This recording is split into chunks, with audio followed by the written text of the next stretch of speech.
Hello and welcome to episode 77 of the Ego Chall Podcast. My name is Preston Byers, and as always, I'm joined by my co-host Justin Binkowski. And on today's episode, we vamos, which is kind of redundant because I think vamos includes the we, but I only took 5 or 6 years of Spanish, but we got some Spanish Call of Duty news, which is very rare, especially in the Ego Chall parts. And we also are going to preview the first week of the Major 5 qualifiers, which are, we're getting to the very end of the CDL regular season as we head toward champs, Major 5, then champs. So a lot of important things to talk about as far as the matches. But before we get to any of that, how are you doing, Bink? I'm doing all right, just like you, ready to talk about that Vamos, baby. So let's talk about it. Heretics, which had a pretty long-standing stint in Call of Duty esports before the Call of Duty League, particularly in the Spanish Call of Duty scene. They are reportedly coming back to COD, getting back involved in the scene, and they will reportedly merge with the Florida Mutineers to create the Miami Heretics franchise, which is very interesting, at least from my point of view, because obviously Heretics, honestly, like they were one of the teams that had been kind of talked about before the CDL of like which of these current organizations that are currently involved in COD esports, which of them could actually make the jump to the CDL when the franchises started. Heretics was kind of thrown out there, but I guess it never caught steam. It never happened. We didn't have a Spanish Call of Duty team when the CDL launched, and we've only had a few Spanish Call of Duty players in the CDL thus far. But it looks like the Miami Heretics are going to be a thing, and that their roster will be a Spanish Call of Duty roster, filled with a lot of names that are familiar with, we're familiar with as longtime Call of Duty fans, because, there are only so many Spanish COD players that have really broken through.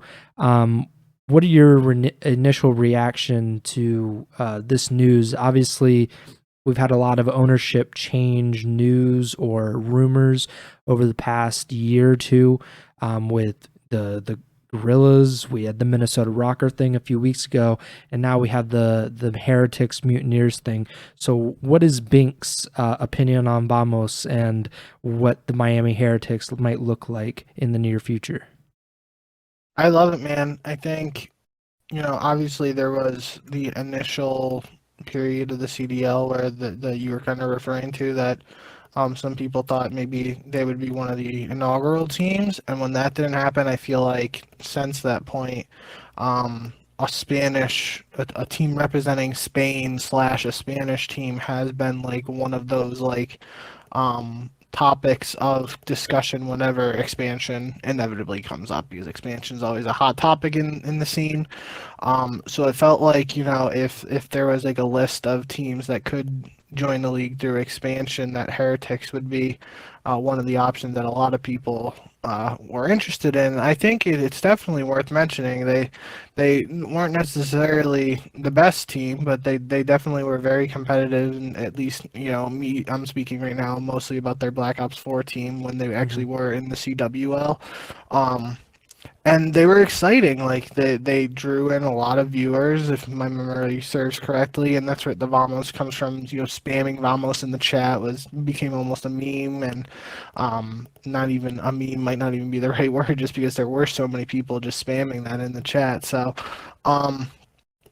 I definitely like the move. Obviously, it's an initial report, and we don't have all the details, and nothing is set in stone right now. But I think if this comes to fruition, it's definitely interesting, and it's definitely something that could benefit the league in the long run. And I think even talking about when we were covering the report for Esports earlier today, just the sense that first year of the CDL, where Florida did win 3 home series events. After that, they really have just struggled. And I think looking at their placements, it was something along the lines of they haven't finished above top 4 in a major. Obviously, major differing from home series. So their best placing in a major is 4th, I believe. And they didn't finish higher than top 8 at champs, missing champs altogether last year. So, yeah, after that first year of MW 2019, the Mutineers as a whole have struggled. So, this could be, similar to. It's tough to compare it really to Paris Legion going to Vegas, but similar, maybe just a little rebrand could be what the franchise needs. Um, it is also worth mentioning. I was trying to look it up really quick, but I know I'm pretty sure at least that Heretics acquired Misfits LEC spot, which LEC is the professional European League of Legends league. So the organizations have done business before.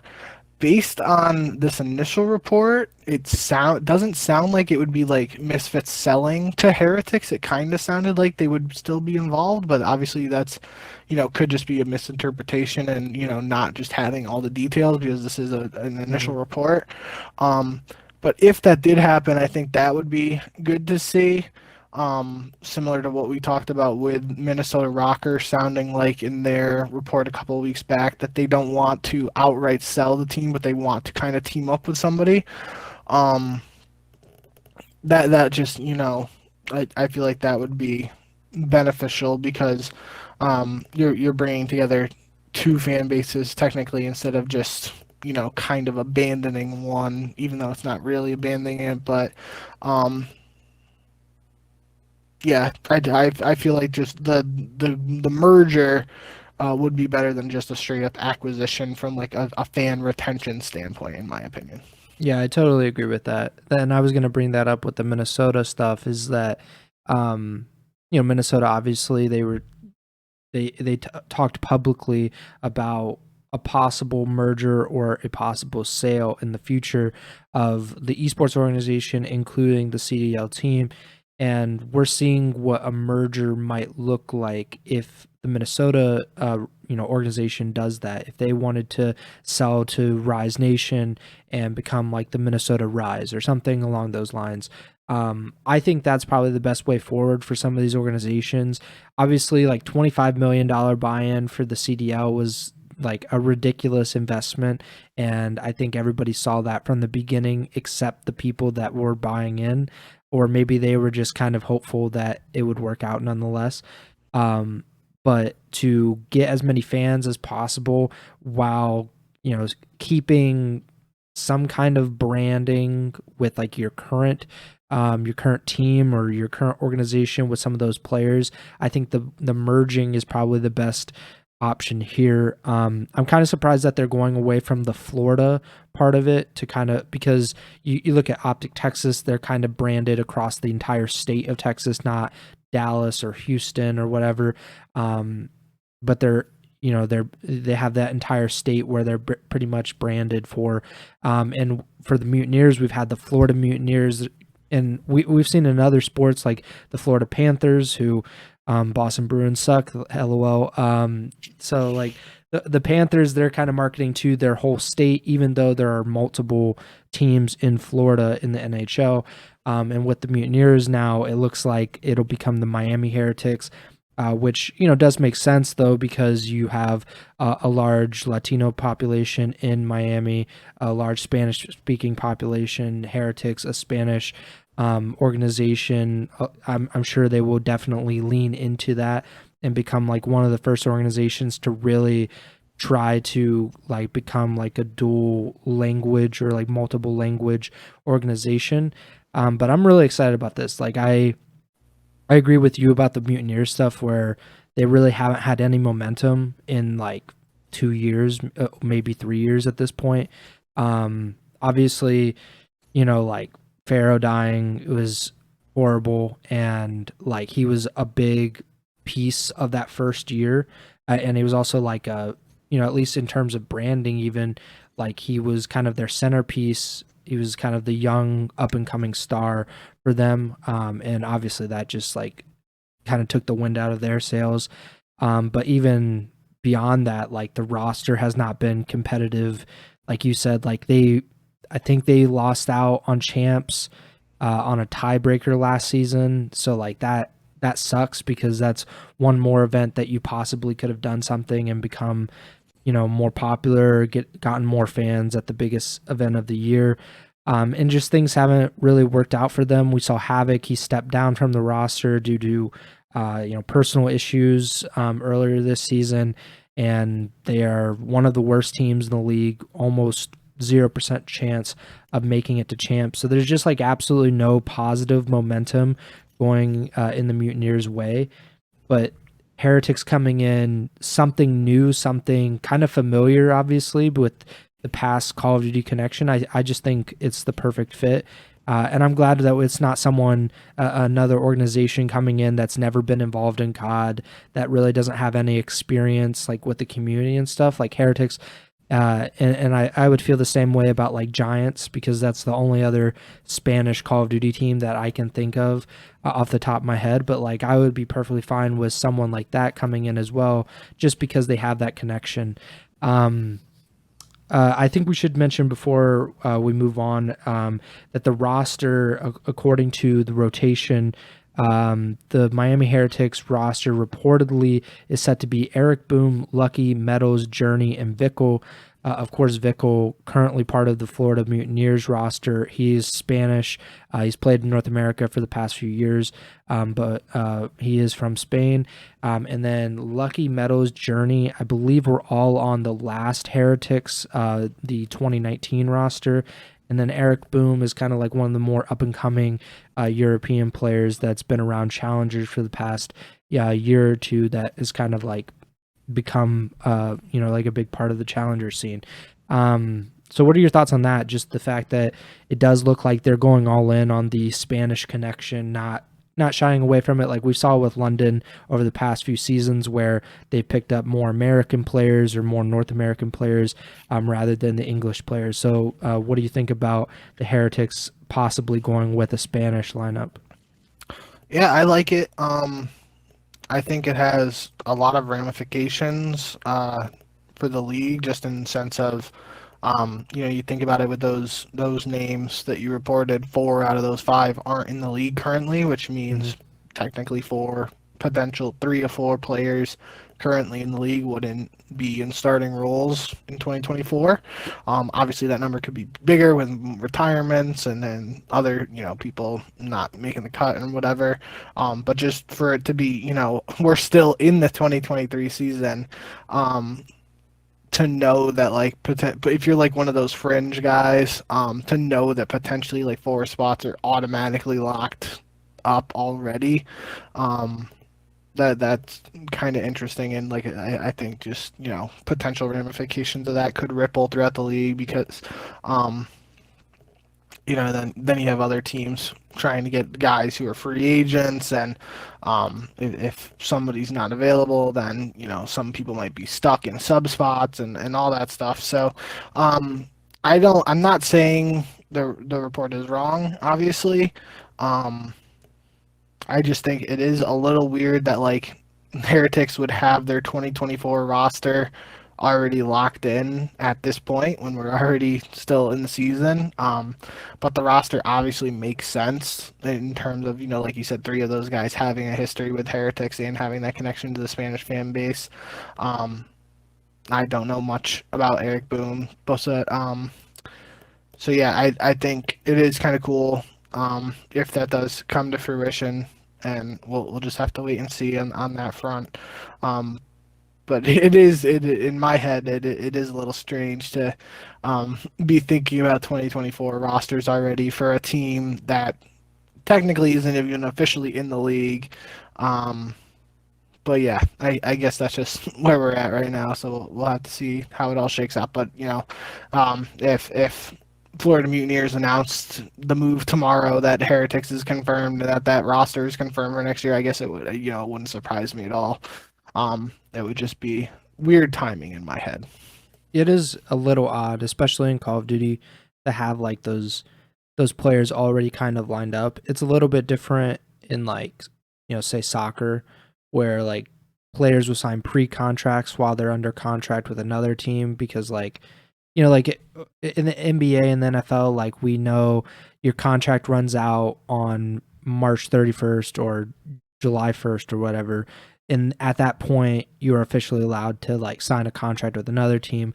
In soccer, it's a little bit different where like you could be playing for, let's say, like the Columbus Crew or something, and before the end of the season, you already have a contract with another team. I don't know if it's the same with MLS, but in Europe, it is a little bit different where you can have a pre-contract with another club and kind of finish it out.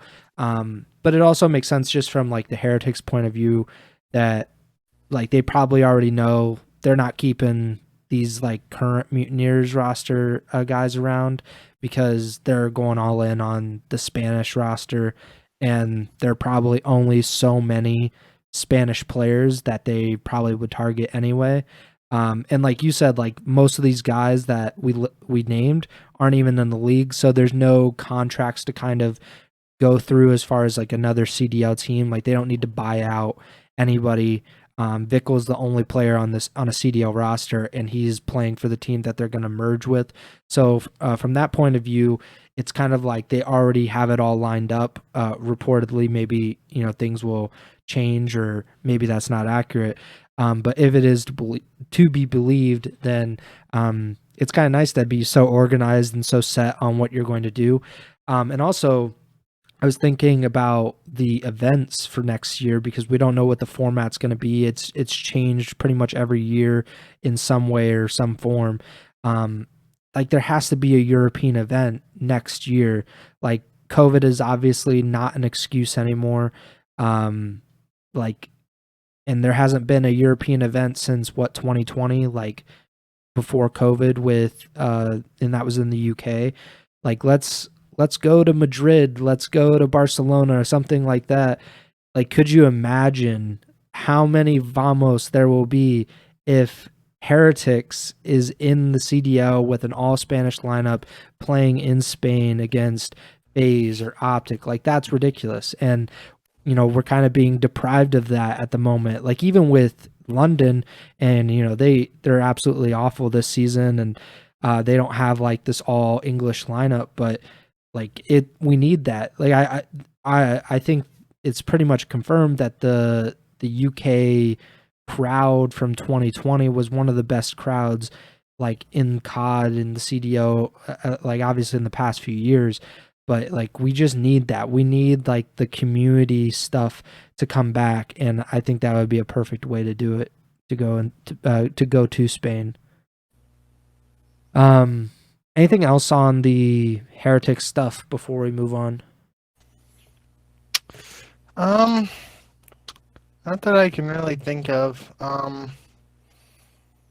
I think just like off the top of my head that I believe Journey was a part of like the FaZe Academy team which would have been the second year of the CDL. I'm trying to it's going upwards.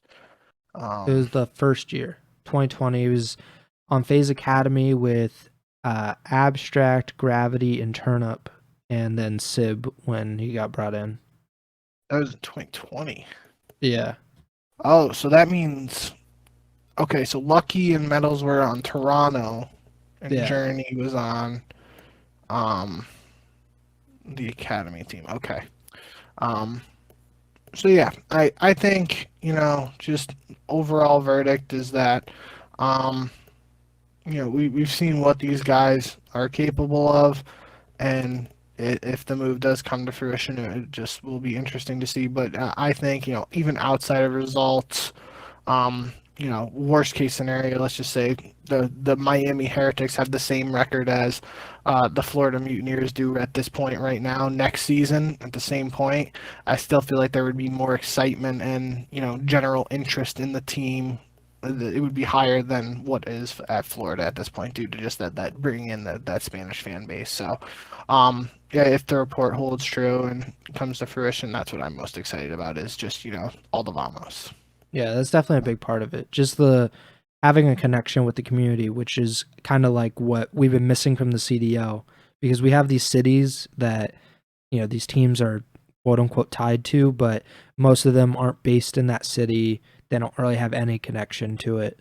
So like it's kind of pointless in that regard. Like a lot of these teams are based in Dallas, and it's like, okay, like I think London is the perfect example. Like they have a few English players, but they're based in, I think, North Carolina or something like that. And obviously, they can't be based in London, but like they don't really have that connection. And I think that really does play a part in like, you know, like people just aren't as interested in the Royal Ravens because they're not a real community team. They're not a part of that city as much as, say Optic is, obviously, because they're in Dallas, based in Texas. Like it just works out that way. Let's get into these predictions for the next week of the Call of Duty qualifiers. So we have 10 matches, 10 of the last 30 qualifier matches in this CDL season. We're almost done with online COD. We have three weeks left. Really flown by. It's very weird to say that on the 2nd of May that we're almost done with online COD, but we're almost here. The only interesting tidbit is, with all the speculation and, uncertainty around the future of what the next Call of Duty game is, / are we having a second year of MW2, as we can't say this is officially, coming up on the last time we'll see online MW2 2023 or MW2 2022. So we're gonna have to wait and see on that part, but at least for the 2023 season, it's winding down. Well, and also this is the 22-23 season because I know you love it. Yeah, so we're almost done. Hopefully with MW2 all together, we'll see how that works out. Maybe we'll just get a reskinned game like sometime in October. That's what I feel like's coming. I don't feel like an actual brand new, completely different game is coming. I think we're just gonna get MW 2.5, and they're gonna charge $60 for it. But we'll see. Maybe Activision will surprise me. Probably not. I also wanted, while we go through these predictions, like because our predictions usually go by a little bit quicker, and it's only been 20-25 minutes. Just give me your thoughts on like where this team is, kind of what you're feeling as we head into the last portion of the season, because we do have a few teams that have already locked up spots at champ, so they're not necessarily competing to qualify anymore. It's all about seeding for those few teams. A few teams are right on the edge. They are pretty much guaranteed to qualify regardless of the results.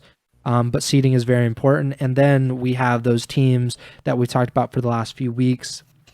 The Vegas Legion probably being the biggest example of like every match actually matters. The result matters.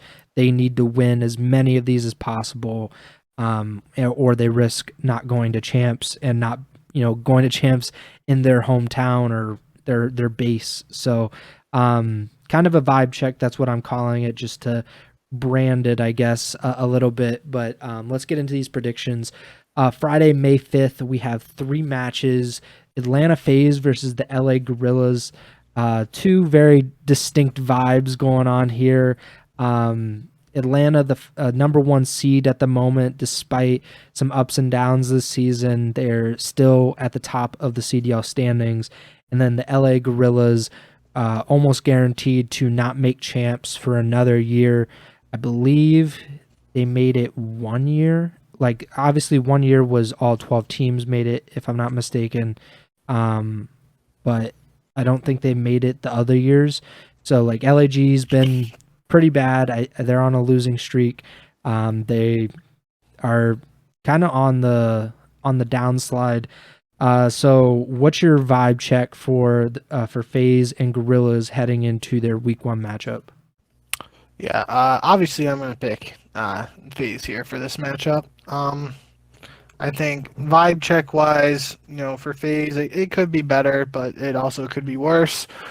Big thing from them, seemingly a never ending topic, at least since Major 2, has just been their hardpoint play.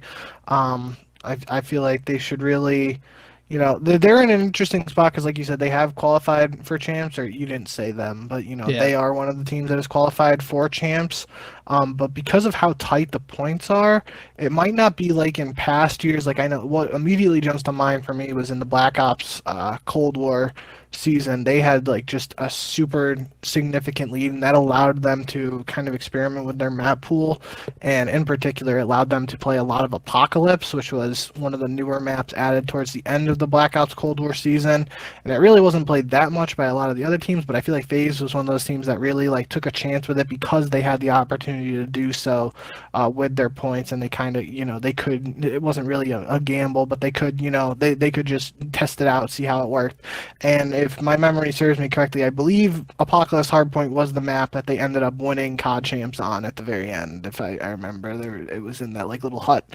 Hardpoint and Celium had a streak or whatever, but nonetheless, I feel like they're not quite in that same position. Obviously, they aren't because FaZe absolutely dominated the Cold War season. That's not the case this year.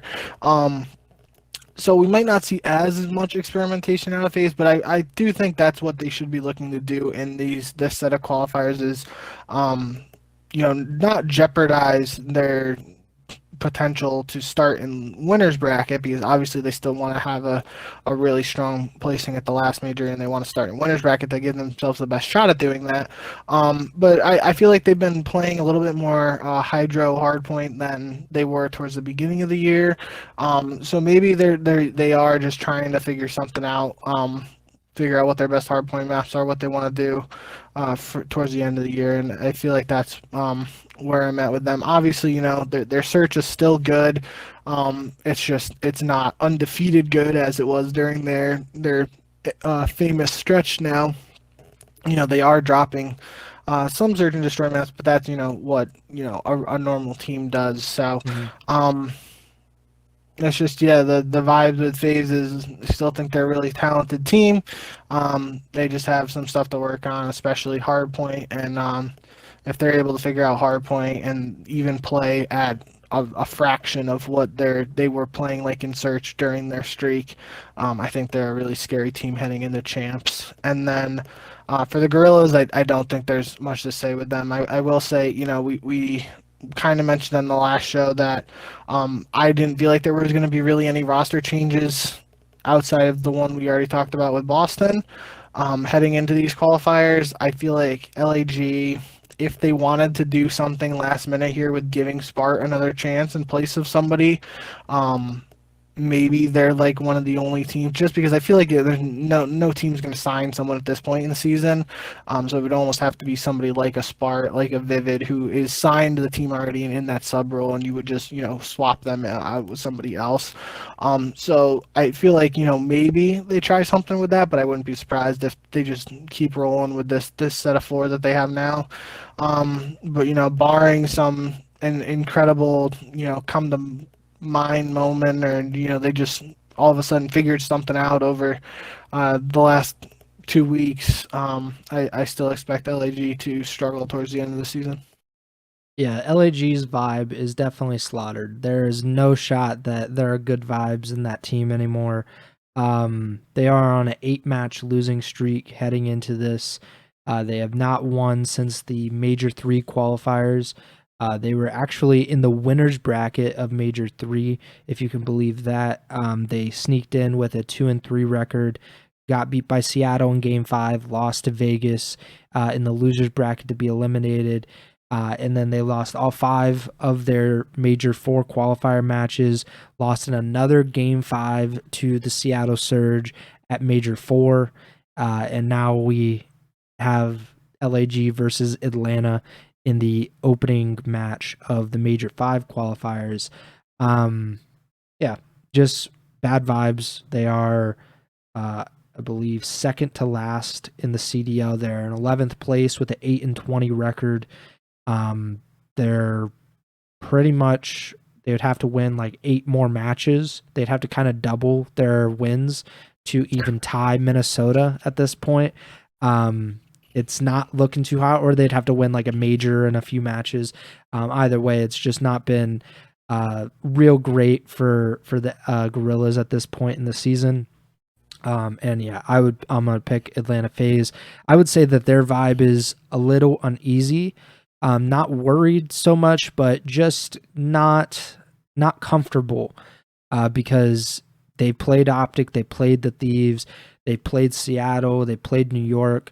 These teams can beat them, which in the past was probably not the case, especially in Black Ops Cold War, where they completely dominated. Even last season, really the only two teams that consistently gave them trouble for most of the season was Optic and the Surge. And then at the end of the season, it ended up being LAT as well. And that was the team that ended up winning the CDL championship.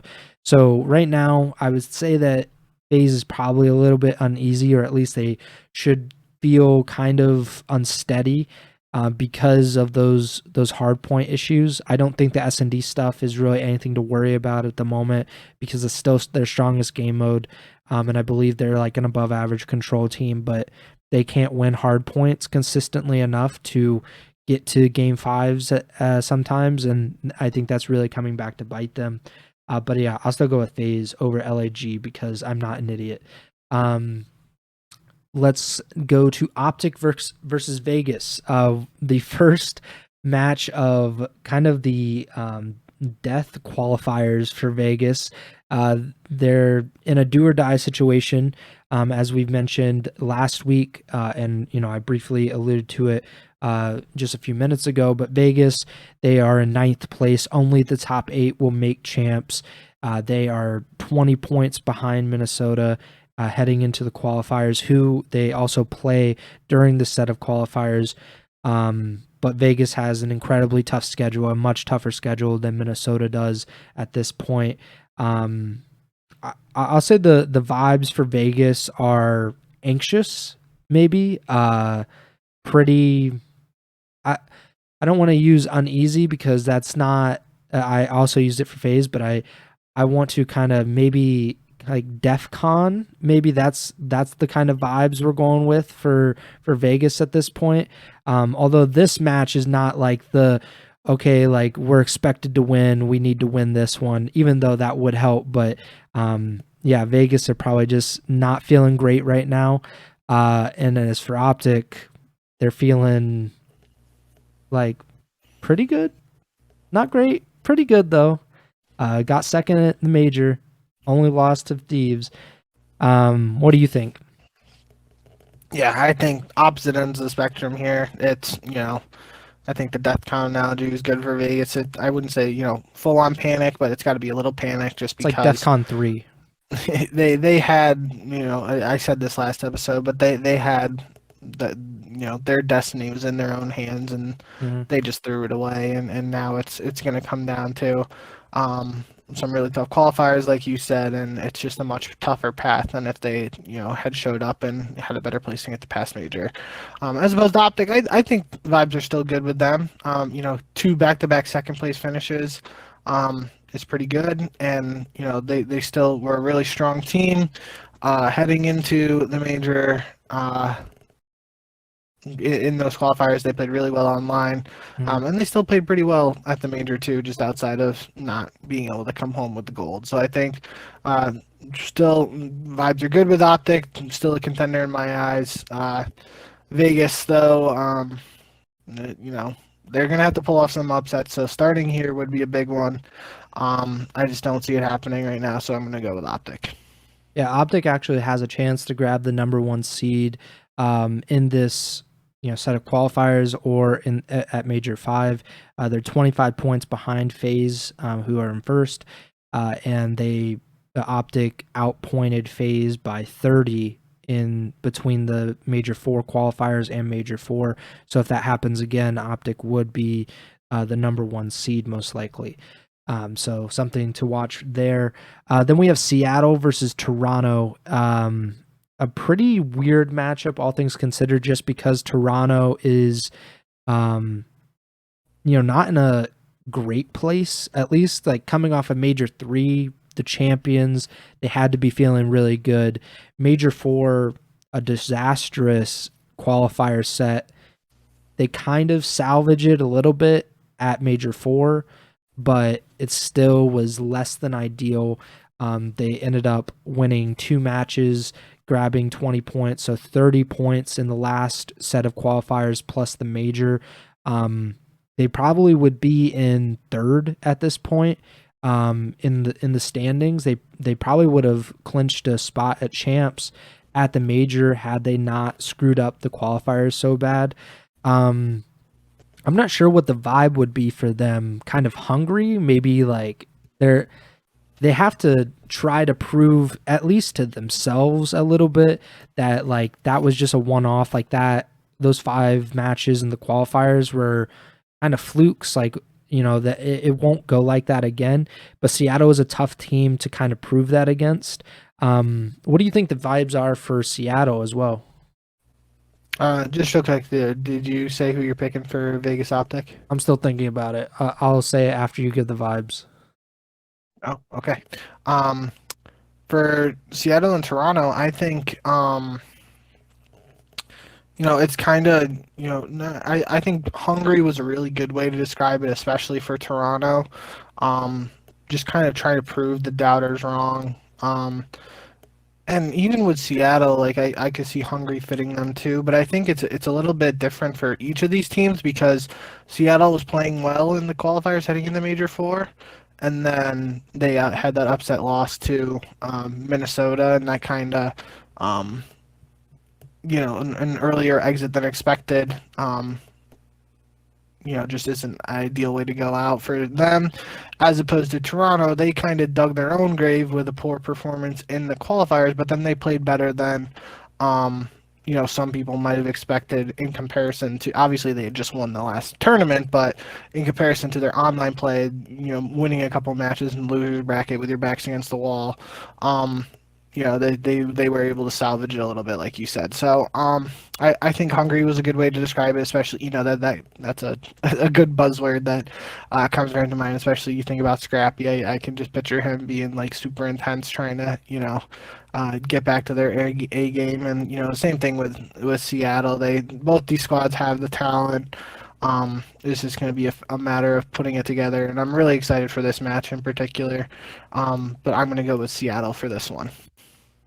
I'm really torn because Seattle is definitely better than they're in a better spot now than they were earlier in the year. After the first major, they get second, then they really go down like a pretty hard slide. They're in a better spot now than they were, but like you kind of, I think at least like Toronto's got to get out of this little slump. Like it's not a very long slump, but considering they did so poorly in the qualifiers, we're going back online again. Like at least like recency bias makes me think like maybe that'll continue. I'll go with Toronto. I'm not feeling great about it. I looked it up. They're 1-1 against each other, both online this season. It was, I believe, the stage 1 qualifiers. Toronto won that 3-1, and then the stage 3 qualifiers, I believe it was a 3-2 win for Seattle. So we haven't seen these two teams play each other very much, and there's really not a lot to go off of there. So I'll go with Toronto, but it's a pretty tough pick regardless. Next, we got Minnesota versus London. This is part of the home series, the second home series for the Minnesota Rocker. They are playing 2 matches in St. Paul, Minnesota on May 6th. They're playing the London Royal Ravens and the Boston Breach on the same day. If you, obviously you remember, but maybe some of the fans that kind of tune in and tune out of the CDL, I believe they had one about a month ago. They played, I think it was LAG in Florida, in Wisconsin, and Minnesota won both of those matches, if I remember correctly. And those 2 matches might end up being really important. And now that I think about it, Clayster was literally the most vocal opponent of the home series because he said like it gives Minnesota an advantage of playing on land. and competing for CDL points, where Vegas doesn't have that luxury. And now it's probably going to come down to Minnesota and Vegas, those two teams for the last spot at champs. So that should be really interesting. But Minnesota plays London in the first match of that home series. Minnesota's got to feel not comfortable, but kind of like free, that the weight isn't on their shoulders as much. Like, of course, they need to win just to kind of ensure that, but for the most part, it's on Vegas. Like, Vegas has the pressure to win those matches to make up the ground that they lost at Major 4. Minnesota also plays London in the first match. London's been really bad this season, the last place team in the league. So I would say Minnesota probably got a little bit of free vibes, and London probably some pretty crappy vibes, if I'm being honest. Probably not as bad as it could be, because LAG are probably as bad as it could be at the moment. But London's, maybe hopeless vibes are probably the way to go for London. What do you think? Yeah, I think that's a good description. I would just say London's pretty chalked at this point. Yeah, Minnesota is, hanging in there. Definitely, I think they like, got to be counting their lucky stars that, things went better for them than Vegas at the last major, so they do have a little bit of a cushion. And this home series, they went 2-0 at their last home series against two weaker teams. Seemingly here they're playing against two potentially weaker teams, kind of on the fence about where Boston sits, but they are now making another roster change, so we don't really know where this particular roster is going to be for Boston. So little uncertainty there. Could be the recipe for another 2-0 home series for Minnesota. It's just going to be what they're able to do after that. And I know, especially last time in the qualifiers, they went 2-0 at their home series. Then they had three tough matchups. I think it was New York, Atlanta, and the Thieves. If I remember correctly, they had to play after their home series in the online matches, and they lost all those. But obviously they were able to make some magic happen at the major, and notably upset Seattle, which was a big win for them. So this team certainly has some potential to cause a ruckus. I just think, the vibe right now, they have to capitalize on their opportunity, especially with the home series, playing two matches in the same day, playing on land. If let's just say in a world where they somehow lost to London, that would be like a really devastating loss to Minnesota. Even if Vegas lose their first match to Optic, a Minnesota loss there would just, it doesn't help them at all. And it doesn't help them, add to their cushion or whatever, however you want to phrase it. So, we're just going to have to see, maybe, and maybe a better vibe instead of just saying chalk for London is, they got to be looking at playing spoiler. That's what you look at a lot of teams, especially in major sports towards the end of the year, where you're talking about tanking for drafts and stuff like that. The best example that comes to my head is the Texans, literally this past year in the NFL, winning the last game of the regular season to throw away getting the first pick in the draft. But, the players still want to play. Even if the organization is trying to get that draft pick, the players are still trying to play and want to prove that they belong in the league. So I think that's what all these guys on the London Royal Ravens should be trying to do.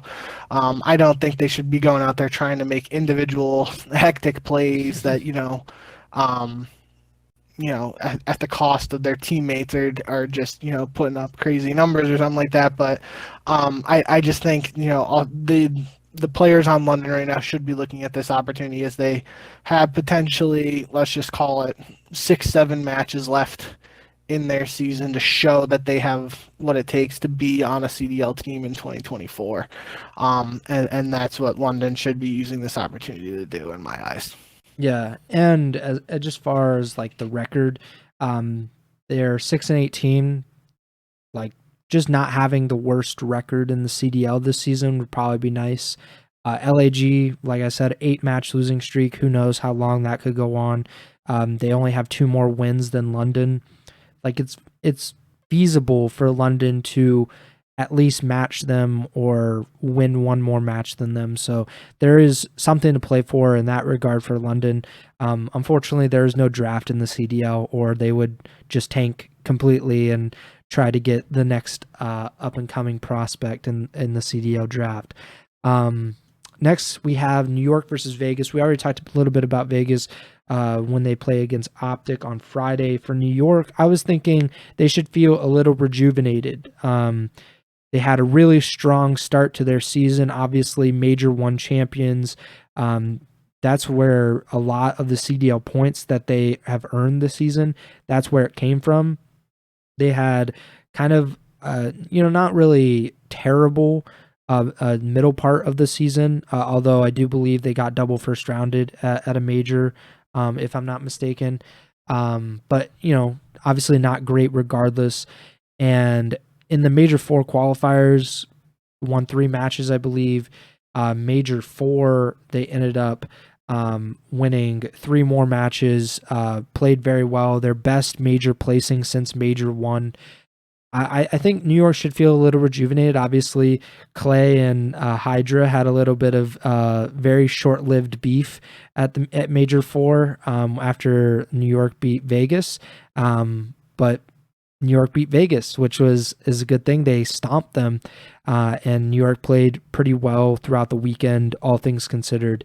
So yeah, I think New York should feel pretty good going into this last set of qualifiers. They are in 5th place, and they have the chance to, who knows how many spots they could jump up to, depending on what happens in front of them. They're only 20 points behind Toronto, only 30 points behind LAT in 3rd, so a lot could happen for the subliners as we get to the end of the season. What do you think about New York? Where would you put their vibe? I think the one way I was phrasing it last episode was, New York had their best performance at Major 4 since winning the title in Major 1. They really underperformed, especially in comparison to their Major 1 performance at Major 2 and Major 3. So this is technically their second best major of the season. Yeah. And they should just be looking to build off that. Obviously, silver linings, yada yada, all that stuff, but they lost to Optic and FaZe, which are the teams in 2nd and 3rd. So not necessarily, suffering any wild upsets or anything like that. It's just, I think the New York team has the potential, and they just got to keep trying to build off this major in particular. It would be not good, in my opinion. Obviously, that's a really bad way of phrasing it, but it wouldn't be ideal if New York had another disappointing performance similar to what they did at Major 2 and Major 3 in Major 5. So just trying to stay consistent with their performance at this past major should be what New York is looking to build off of. Next match on Saturday, the second match of that home series in Minnesota, the Rocker versus the Boston Breach. The Breach playing their first match without Nero, who got benched for Vivid, who's being brought back into the lineup. So some late season roster changes happening again for the Breach as they try to secure a spot at champs. They probably feel decently good about their chances. They're 30 points ahead of 9th place Vegas, but 30 points is not completely safe. That's not a gap big enough that you would feel really, really good about. But obviously Vegas does have a really tough schedule ahead of them. I'm not really sure how Boston should feel, kind of, on the edge a little bit. And confused vibes. Yeah, there's some. You look at their placings this season. They didn't win a match at Major 1. They didn't win a match at Major 4.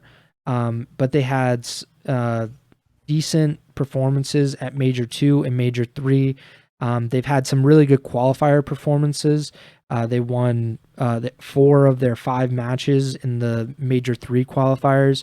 So maybe the online stuff is not really the issue, but the consistency on LAN has been kind of hit or miss at this point. And they are playing at least one LAN match this set of qualifiers, and it's against Minnesota, who, this is a big match, at least in terms of the playoff race. Even if both of these teams qualify, like the difference between being the 7 seed or being the 8 seed could be massive depending on who's the number 1 seed. If it's FaZe, if it's Optic, maybe even LAT. So you never really know. You're going with confused vibes for Boston? Yeah, I don't know what to expect from team. I believe now, if I'm thinking about it correctly, since Method's retirement, they'll have now had 3 different lineups at the past 3 majors. If they don't make another change to bring Euro back in after this.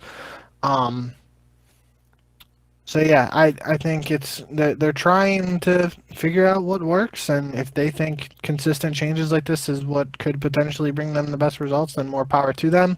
But until we see it come to fruition, I don't know what to expect from this Boston squad. Yeah, I also have confused vibes for Boston. LAT versus Toronto rounds out Saturday. Obviously we talked a little bit about Toronto, but LAT have to be feeling like on top of the world. Defending major champions, first team ever to win champs and then win an event in the next year. This is also the time that they really turned it on last season. They won the last 2 events, or the last major and then champs. I think LAT's got to feel invincible, seems too strong of a word, but like supremely confident heading into their match against Toronto. I'll go with LAT. I don't believe I picked the Minnesota-Boston match, but I'm going to ask you at the end because I'm all over the place now. All right, just make sure. So for LAT Toronto, I'll probably go with LAT because there's no point in picking against them at the moment. Yeah, I'm right there with you. I'm going with LAT too. I think vibe check wise, I think invincible would be too strong of a word, but I do feel like like you said, confident is a good way to describe it. Maybe even a little deja vu vibes for them. Yeah, I was thinking they should feel familiar. Last year, yeah.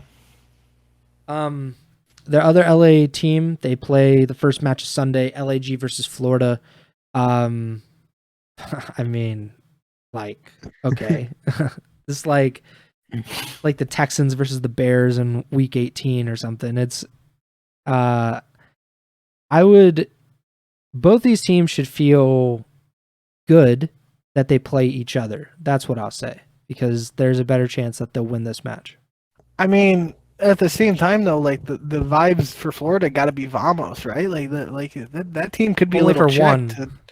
Yeah, reports are coming out that teams changing. You might not have a spot. Like you could be a little chalked, or you could, like we were talking about with London, have that mindset of saying, hey, I'm not going to be on this team next year now. I know that based on the report. I got to do everything in my power to prove that I belong on one of the other 11 teams when free agency starts at the end of the season. So, it's definitely not a headline match in many people's eyes. I'm going to go with Florida though, just because, like you were saying, LAG is seemingly on a long losing streak. So I'll stick with the narrative and pick Florida here. Yeah, it is a big match in terms of what you just said about kind of proving yourself. You said the same with London. Obviously, these are the 3 worst teams in the league consistently throughout this season at the bottom of the standings. But it is important just to kind of leave a lasting impression on whoever might be watching and whoever might be in control of some rosters in the offseason. Especially with Florida, we saw it with Brack. He never got a shot with the Toronto Ultra in 2020, and then he was not to be seen in the CDL for another 3 years. Fellow has been kind of in and out of the CDL. He's been on a few rosters now, and none of them have seemed to stick.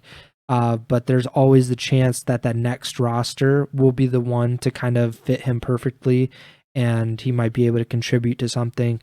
Capsidal, incredibly young player, was a rookie last year, a part of Boston, the Boston team that literally made the playoffs, but he got benched before the playoffs, so he didn't get to experience that, and likely won't be in the playoffs again this year. Vickle should feel Vamos definitely, because it looks like he might have a confirmed spot on that roster. But yeah, like the other three guys, especially if that report is true, they're, kind of on their own butts, right? Like they don't have a team. They have to play. Obviously the best way to prove it would be to win a few matches, get a little momentum heading into the end of the season. And even if they don't pull off a miracle and qualify for champs, just having a little bit of a good lasting impression could go a long way for these players heading into the off season, and it'll be a pretty crucial off season for all of them. Atlanta versus Optic, always a banger, even when one of the teams is not doing too hot. I think it would probably be ridiculous to say Atlanta is not doing. I mean, they aren't doing too hot. They're like pretty warm always, at least. But with Optic as their opponent, I mean, it's been a rough stretch. I believe, it's been the last 2 years. Atlanta's like not beaten them or beaten them once in the last 2 years. Optic Texas was 8-1. Yeah. I believe they said Breaking Point said last event. So, pretty good record for Optic. Not so great if you're an Atlanta FaZe fan. And the matchup wise, what we talked about in the past few weeks at least, Atlanta with their hardpoint stuff, that's a really tough matchup. It's a tough ask for Atlanta to try to beat Optic in one or especially two hardpoints. And Optic isn't like some slouch S&D team either, so it's not a guarantee to beat them in any game mode at the moment.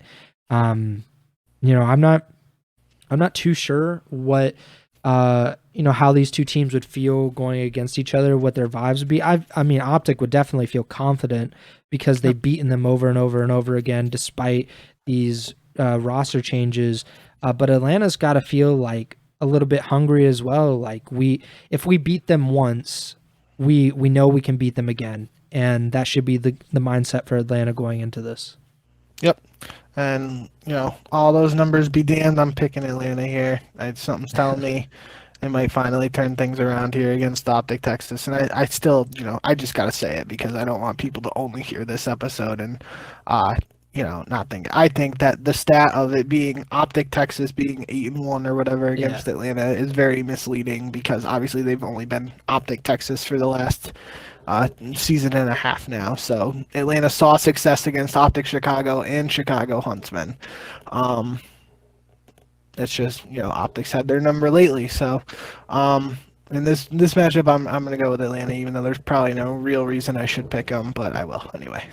Yeah, I mean obviously that stat is it lacks context, and there have been so many roster changes, like especially with Optic, with they had Illy, then they had ProLoot at one point. Obviously Illy's been out. They brought in Hook. They've had Scump in the roster. Now they don't have Scump. So like it being like Optic Texas versus FaZe is kind of being like the Browns and the Steelers, like 10 years ago, like their records. It's like, it doesn't matter. It really doesn't. Although I do like the stat of like the last few years, Browns versus Steelers. It's a little more even that way. But I like the stat of Big Ben having more wins in the Cleveland Stadium than any quarterback in whatever the last 20 years or something like that. Well, but you're just lucky that Baker didn't stick around because he was on pace. He was coming. I'm gonna go with Optic. I don't feel good about Atlanta, at least in the matchup. I think against 80-85% of the league, I think FaZe is like a no-brainer pick. But against Optic LAT, like I have to give some pause, and I'll give the advantage to Optic in this case. And then last match of the week, New York versus LAT. A pretty interesting matchup because I feel like it's a good litmus test for New York at the moment. LAT's got two decently tough matchups, not their hardest matchups by any means. They played Toronto and New York this week. I would, New York. I feel. I mean, they gotta prove it. Like this would be a huge win for them if they pull it off. Especially when they play Vegas, they completely wiped Vegas at Major 4. I feel pretty good about it if I was New York. LAT again should feel confident because they should feel confident against literally every team at this moment with the way they've been playing. So I'll go with LAT, but this is a really good matchup to end the week. Yeah, I totally agree. Should be a really good match. And that's where my head was at too. This is a good test to see where New York are right now, especially in comparison to what we were just talking about with them earlier at Major 4. Excuse me, we saw New York lose to Optic and FaZe, but they didn't play the Thieves. At Major 4, we saw the Thieves beat FaZe and beat Optic, but they didn't play New York. So, of the teams that finished in the top 4 at the last Major, we're actually going to get to see 1 versus 4 face off. And it should be a good test to see where New York stacks up against, one of the teams that they didn't play at the last event. So, yeah, I'm going to go with LAT here as well, but it should be a good, exciting one to round out week 1. All right, so which matches did I not pick? Because All right, let's just rapid fire real quick. Atlanta, LAG, we both went FaZe. Yeah. Optic versus Vegas, I don't. So I had Optic. Optic, yeah. Definitely Okay. Optic. And then Seattle versus Toronto. I got Seattle, you got Toronto. Yep. All right, so for Minnesota, London, I went Minnesota begrudgingly.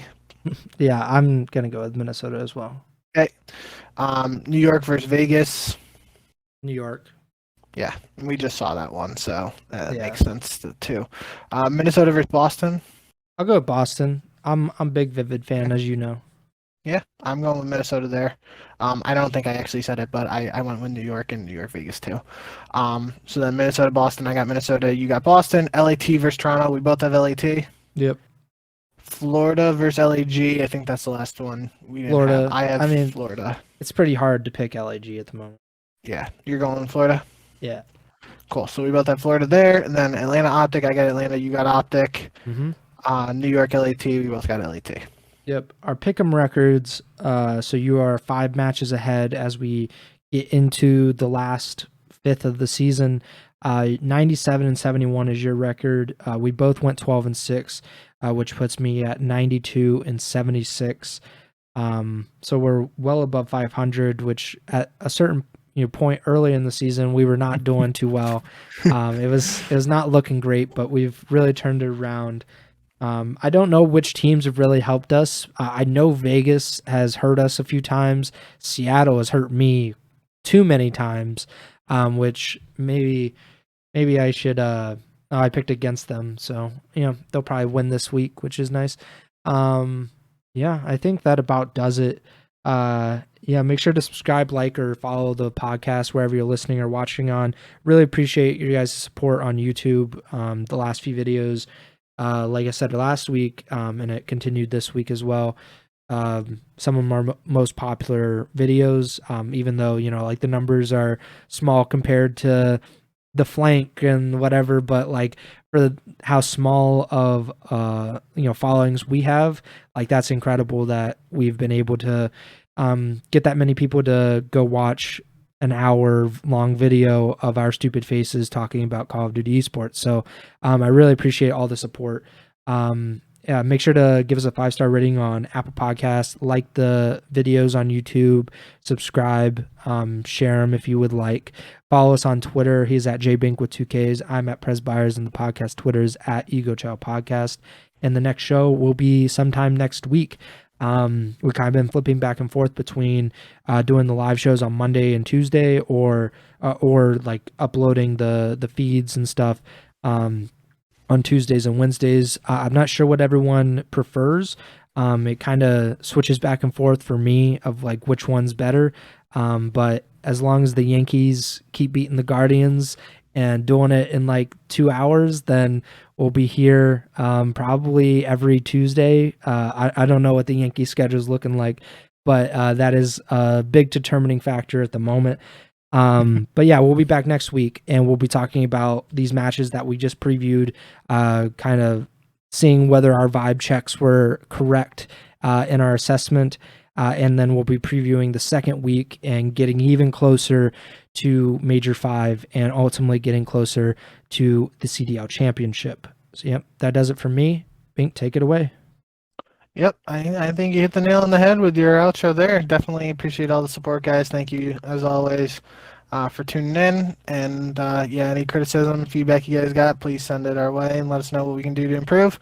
Looking forward to a good week of matches coming up this weekend for first week of Major 5 qualifiers. And we'll see you back here whenever next week to talk about what we saw and what's coming up.